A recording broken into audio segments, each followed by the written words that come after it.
Welcome to a Fireside Reading of Moby Dick by Herman Melville. Chapter 22. Merry Christmas. At length, towards noon, upon the final dismissal of the ship's riggers, and after the Pequod had been hauled out from the wharf, and after the ever-thoughtful Charity had come off in a whale-boat with her last gift, a nightcap for Stubb, the second mate, her brother-in-law, and a spare Bible for the steward, after all this, the two captains, Peleg and Gildart, issued from the cabin, and turning to the chief mate, Peleg said, "Now, Mr. Starbuck, are you sure everything is right? Captain Ahab is all ready. Just spoke to him. Nothing more to be got from shore, eh? Well, call all hands then. Muster 'em aft here. Blast 'em." "No need of profane words, however great the hurry, Peleg," said Gildart. "But away with thee, friend Starbuck, and do our bidding." How now? Here upon the very point of starting for the voyage, Captain Peleg and Captain Gildart were going it with a high hand on the quarter-deck, just as if they were to be joint commanders at sea, as well as to all appearances in port. And as for Captain Ahab, no sign of him was yet to be seen, only they said he was in the cabin. But then the idea was that his presence was by no means necessary in getting the ship under way and steering her well out to sea.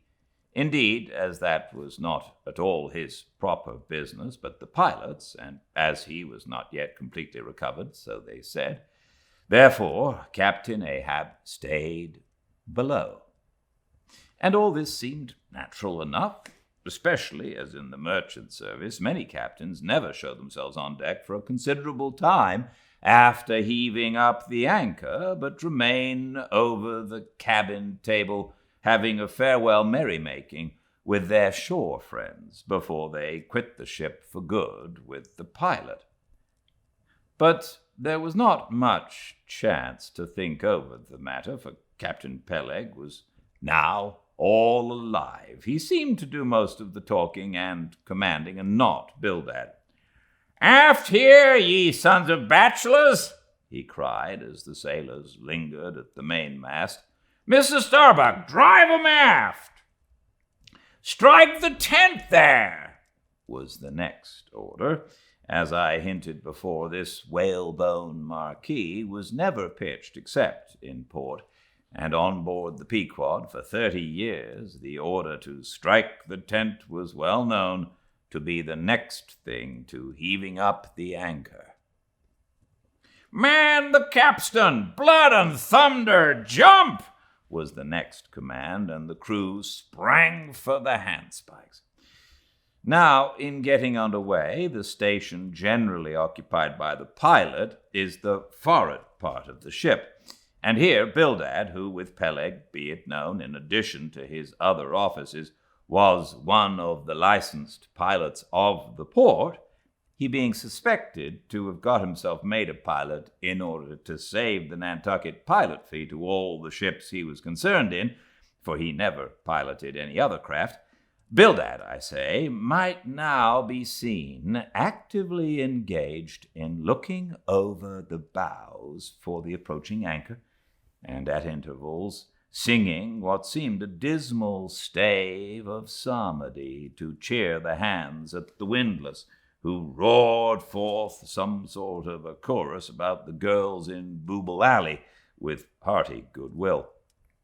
Nevertheless, not 3 days previous, Gildart had told them that no profane songs would be allowed on board the Pequod, particularly in getting under way, and Charity, his sister, had placed a small choice copy of Watts in each seaman's berth. Meantime, overseeing the other part of the ship, Captain Peleg ripped and swore astern in the most frightful manner, I almost thought he would sink the ship before the anchor could be got up. Involuntarily, I paused on my handspike and told Queequeg to do the same, thinking of the perils we both ran in starting on a voyage with such a devil for a pilot.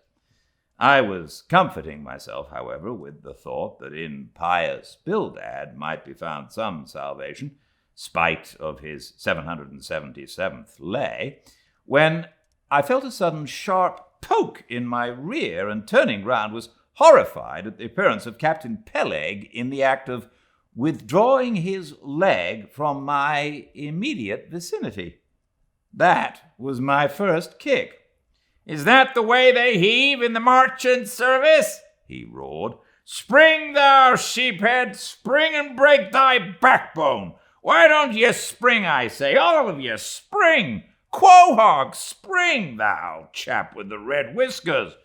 Spring there, Scotch cap! Spring, thou green pants! Spring, I say, all of ye, and spring your eyes out!" And so saying, he moved along the windlass here and there, using his leg very freely, while imperturbable Bildad kept leading off with his psalmody. Thinks I, Captain Peleg must have been drinking something today. At last the anchor was up, the sails were set, and off we glided. It was a short, cold Christmas. And as the short northern day merged into night, we found ourselves almost broad upon the wintry ocean, whose freezing spray cased us in ice, as in polished armor. The long rows of teeth on the bulwarks glistened in the moonlight, and like the white ivory tusks of some huge elephant, vast curving icicles depended from the bows. Lank Bildad, as pilot, headed the first watch, and ever and anon, as the old craft deep-dived into the green seas and sent the shivering frost all over her, and the winds howled, and the cordage rang, his steady notes were heard. "Sweet fields beyond the swelling flood stand dressed in living green. So to the Jews old Canaan stood, while Jordan rolled between." Never did those sweet words sound more sweetly to me than then. They were full of hope and fruition, spite of this frigid winter night in the boisterous Atlantic, spite of my wet feet and wetter jacket. There was yet, it then seemed to me, many a pleasant haven in store, and meads and glades so eternally vernal that the grass shot up by the spring, untrodden, unwilted, remains at midsummer. At last we gained such an offing that the two pilots were needed no longer. The stout sailboat that had accompanied us began ranging alongside. It was curious and not unpleasing how Peleg and Bildad were affected at this juncture, especially Captain Bildad. For loath to depart, yet very loath to leave for good a ship bound on so long and perilous a voyage, beyond both stormy capes, a ship in which some thousands of his hard-earned dollars were invested, a ship in which an old shipmate sailed as captain, a man almost as old as he, once more starting to encounter all the terrors of the pitiless jaw, loath to say goodbye to a thing so every way brimful of every interest to him. Poor old Bildad lingered long, paced the deck with anxious strides, ran down into the cabin to speak another farewell word there, again came on deck and looked to windward, looked towards the wide and endless waters, only bounded by the far-off, unseen eastern continents, looked towards the land, looked aloft, looked right and left, looked everywhere and nowhere, and at last, mechanically coiling a rope upon its pin, convulsively grasped stout Peleg by the hand, and holding up a lantern for a moment, stood gazing heroically in his face, as much as to say, "Nevertheless, friend Peleg, I can stand it. Yes, I can." As for Peleg himself, he took it more like a philosopher. But for all his philosophy, there was a tear twinkling in his eye when the lantern came too near. And he, too, did not a little run from cabin to deck, now a word below, and now a word with Starbuck, the chief mate. But at last he turned to his comrade with a final sort of look about him. "Captain Bildad, come, old shipmate, we must go. Back the mainyard there. Boat, ahoy! Stand by to come close alongside now. Careful, careful! Come, Bildad boy, say your last. Luck to ye, Starbuck. Luck to ye, Mr. Stubb. Luck to ye, Mr. Flask. Goodbye. Good luck to y'all. And this day 3 years I'll have a hot supper smoking for ye in old Nantucket. Hurrah, and away!" "God bless ye, and have ye in his holy keeping, men," murmured old Bildad almost incoherently. "I hope you'll have fine weather now, so that Captain Ahab may soon be moving among you. A pleasant sun is all he needs. And you'll have plenty of them in the tropic voyage you go. Be careful in the hunt, ye mates. Don't stave the boats needlessly, ye harpooners.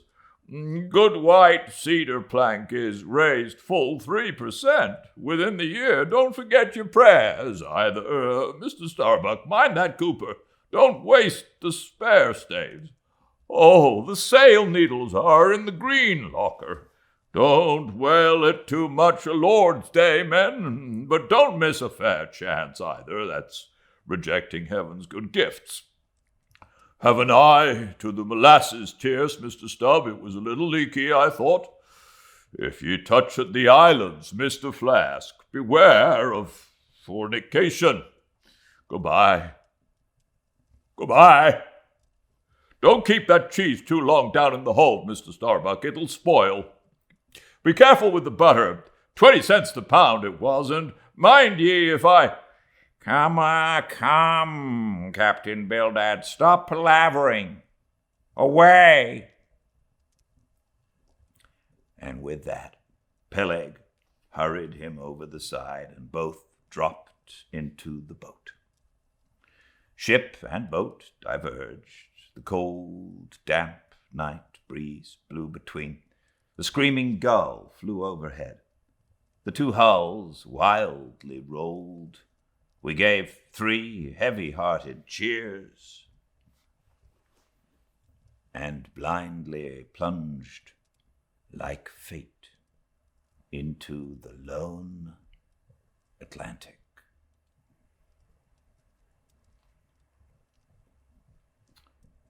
Chapter 23. The Lee Shore. Some chapters back, one Bulkington was spoken of, a tall, new-landed mariner encountered in New Bedford at the inn. When on that shivering winter's night the Pequod thrust her vindictive bows into the cold, malicious waves, who should I see standing at her helm but Bulkington? I looked with sympathetic awe and fearfulness upon the man who, in midwinter, just landed from a 4 years' dangerous voyage, could so unrestingly push off again for still another tempestuous term. The land seemed scorching to his feet. Wonderfulest things are ever the unmentionable. Deep memories yield no epitaphs. This 6-inch chapter is the stoneless grave of Bulkington. Let me only say that it fared with him as with the storm-tossed ship that miserably drives along the leeward land. The port would fain give succor, the port is pitiful. In the port is safety, comfort, hearthstone, supper, warm blankets, friends, all that's kind to our mortalities. But in that gale, the port, the land, is that ship's direst jeopardy. She must fly all hospitality. One touch of land, though it but graze the heel, would make her shudder through and through. With all her might she crowds all sail off shore. In so doing, fights gainst the very winds that fain would blow her homeward, seeks all the lashed sea's landlessness again, for refuge's sake, forlornly rushing into peril, her only friend, her bitterest foe. Know ye now, Bulkington? Glimpses do you seem to see of that mortally intolerable truth, that all deep, earnest thinking is but the intrepid effort of the soul to keep the open independence of her sea, while the wildest winds of heaven and earth conspire to cast her on the treacherous, slavish shore. But as in landlessness alone resides highest truth, shoreless, indefinite as God, so better is it to perish in that howling infinite than be ingloriously dashed upon the lee, even if that were safety. For worm-like then, oh, who would craven crawl to land? Terrors of the terrible, is all this agony so vain? Take heart, O Bulkington, bear thee grimly, demigod. Up from the sprays of thy ocean perishing, straight up leaps thy apotheosis.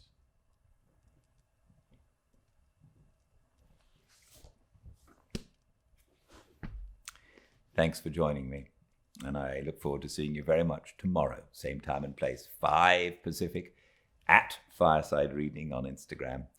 And all the chapters are uploaded to the YouTube channel Fireside Reading, and if you'd like to go there and check it out, check out the other books we've done, please do so. They're all there, and please, if you like them, please like them and comment and subscribe. Until I see you again, please be very well. Good night.